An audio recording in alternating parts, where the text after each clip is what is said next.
Hello YouTube, here to do a review for Solo Hombre Loco.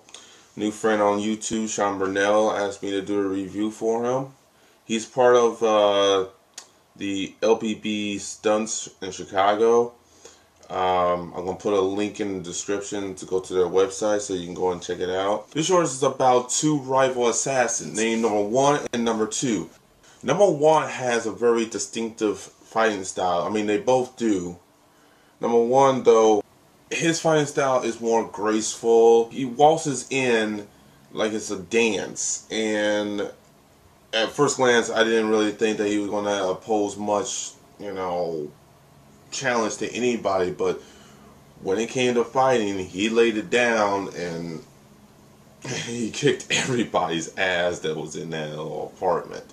Now, number 2, his approach is a little different. His is just straightforward. Here I come. I'm gonna kick your ass. Just straight intimidation by just staring you down at first, but then just totally just takes you out. There is a narrative to this short that gives the feeling that it's a foreign film, and we find out that it's number 2 who's narrating that he is in constant training every day. Who knows how many hours.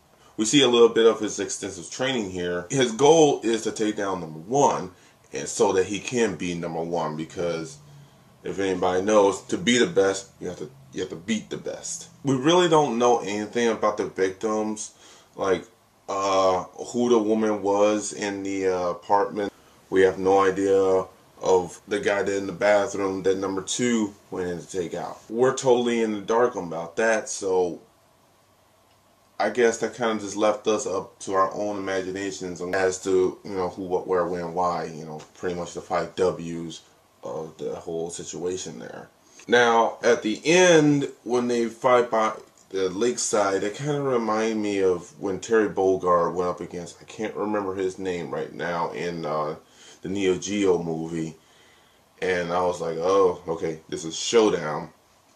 And at first, I honestly thought that it was equally matched, even though they had different fighting styles. You never know what's going to happen.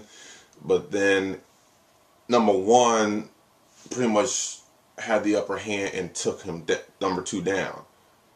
But then a really strange twist happened. It goes black, and then you hear number 2 talking, and then he just gets up.